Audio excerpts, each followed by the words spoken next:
Chapter 7. Human Environment, Settlement, Transport and Communication. In Chapter 1 you have learned that early human beings depended entirely on nature for food, clothing and shelter. But with time they learned new skills to grow food, build homes and develop better means of transport and communication.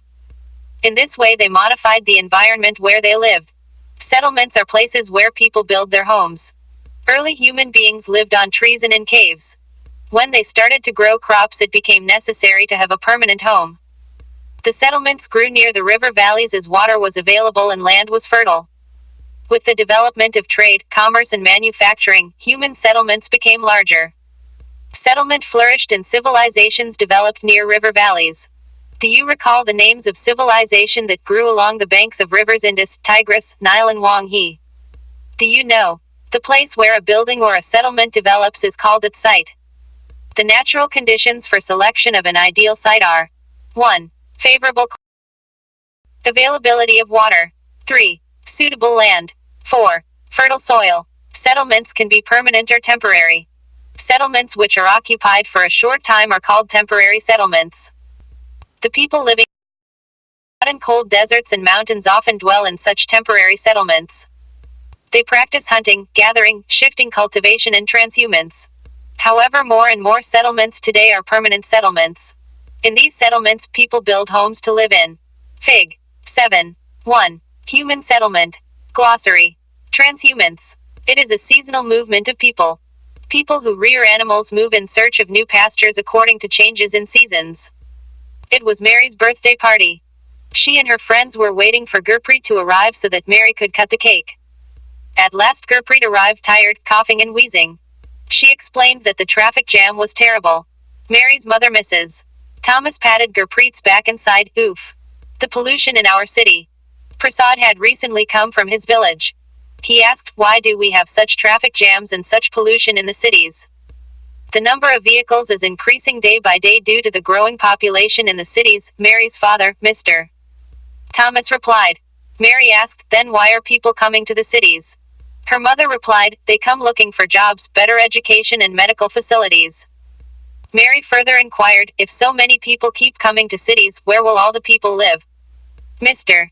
Thomas said, "That is why you see so many slums and squatter settlements where people stay in congested and unhygienic conditions. Shortage of power and water supply are common problems in the cities." Prasad said, "Our villages may not have big cinema halls, well-equipped schools and good hospitals, but we have lot of open spaces and fresh air to breathe in. When my grandfather was sick we had to rush him to the city hospital." From the above conversation we can identify two different pictures of settlements, the rural and the urban settlements. The villages are rural settlement where people are engaged in activities like agriculture, fishing, forestry, crafts work and trading etc. Rural settlements can be compact or scattered. A compact settlement is a closely built area of dwellings, wherever flat land is available. Fig. 7. 2. Fig. 7. 2. Compact settlement. In a scattered settlement dwellings are spaced over an extensive area. This type of settlement is mostly found in hilly tracts, thick forests, and regions of extreme climate. Fig. 7. 3. Fig. 7. 3. Scattered settlement. In rural areas, people build houses to suit their environment. In regions of heavy rainfall, they have slanting roofs. Places where water accumulates in the rainy season, the houses are constructed on a raised platform or stilts. Fig. 7. 4. Fig. 7. 4. Houses on stilts. Thick mud-walled houses with thatched roofs are very common in areas of hot climate. Local materials like stones, mud, clay, straw etc. are used to construct houses. The towns are small and the cities are larger urban settlements. In urban areas the people are engaged in manufacturing, trading, and services.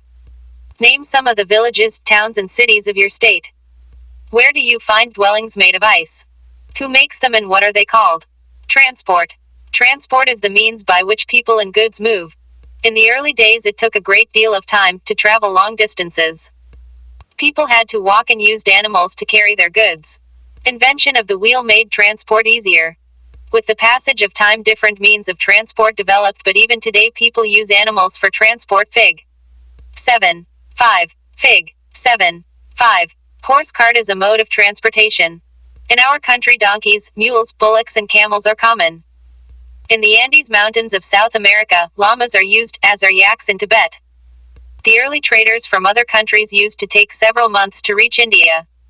They took either the sea route or the land route. Aeroplanes have made travel faster. Now it takes only 6 to 8 hours to travel from India to Europe. Modern means of transport thus saves time and energy. Let's do.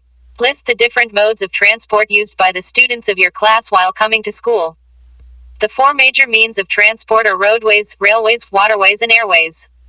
Do you know? There are several national and state highways in India. The latest development in India is the construction of expressways. The Golden Delhi, Mumbai, Chennai, and Kolkata. Roadways.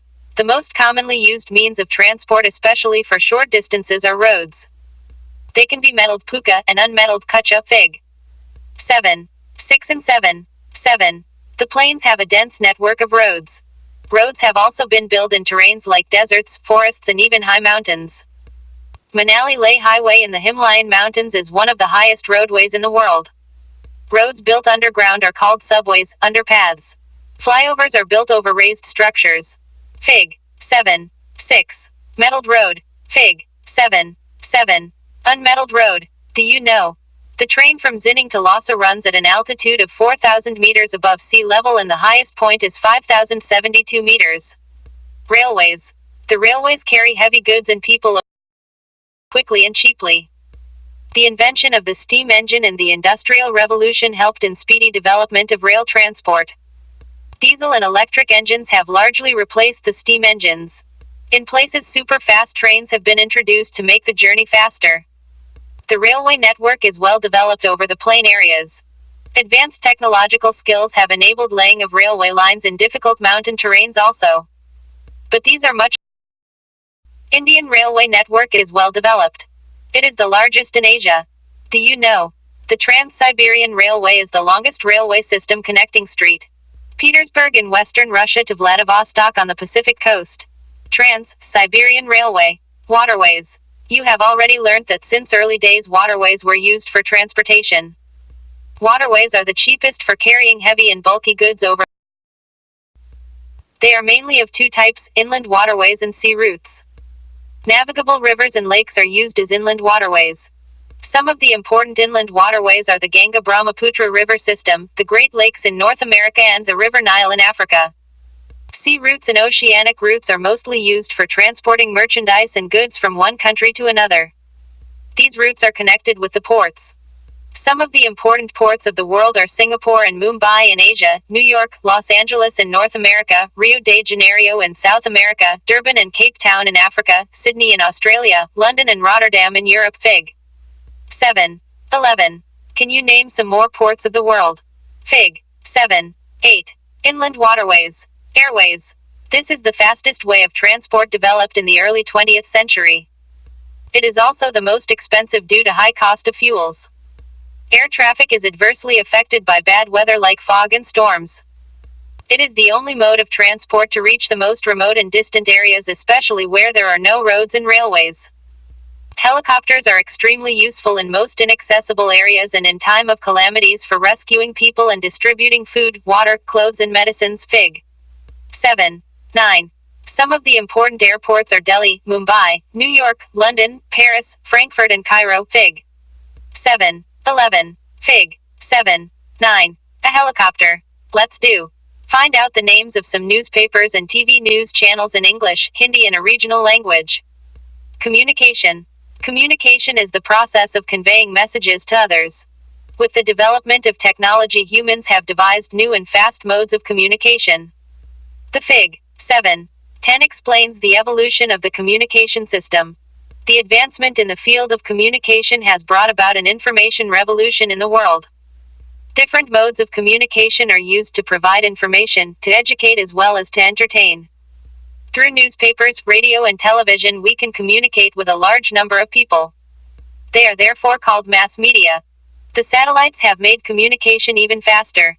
Satellites have helped in oil exploration, survey of forest, underground water, mineral wealth, weather forecast and disaster warning. Now we can send electronic mails or emails through internet. Wireless telephonic communications through cellular phones have become very popular today. Internet not only provides us with worldwide information and interaction but has also made our lives more comfortable. Now we can reserve tickets for railways, airways and even cinemas and hotels sitting at home. With this kind of interconnectivity of people, services and institutions across the world, we are a large global society. Fig. 7. 10. Progress in the means of communication. Fig. 7. 11. World major seaports and airports. 1. Answer the following questions. I. What are the four means of transport? E. What do you understand by the term settlement? E. Which are the activities practiced by the rural people? IV. Mention any two merits of railways. B. What do you understand by communication? B. What is mass media? 2. Tick the correct answer. I. Which is not a means of communication? A telephone. B. Books. C. Table. E. Which type of road is constructed under the ground? A. Flyover. B. Expressways. C. Subways. E. Which mode of transport is most suitable to reach an island? A. Ship. B. Train. C. Car. IV. Which vehicle does not pollute the environment? A. Cycle. B. Bus. C. Aeroplane. 3. Match the following. I. Internet. A. Areas where people are engaged in manufacturing, trade and services. E. Canal route. B. Closely built area of houses. E. Urban areas. C. Houses on stilts. IV. Compact settlement. D. Inland waterway. E. A means of communication. 4. Give reasons. I. Today's world is shrinking. 5. For fun. I. Conduct a survey in your locality and find out how people commute to their respective workplaces using A. More than 2 modes of transport. B. More than 3 modes of transport. C. Stay within walking distance. E. Mention which mode of communication you will prefer most in the following situations. A. Your grandfather has suddenly fallen ill. How will you inform the doctor? B. Your mother wants to sell the old house. How will she spread this news? C. You are going to attend the marriage of your cousin for which you will be absent from the school for the next 2 days. How will you inform the teacher? D. Your friend has moved out with her family to New York. How will you keep in touch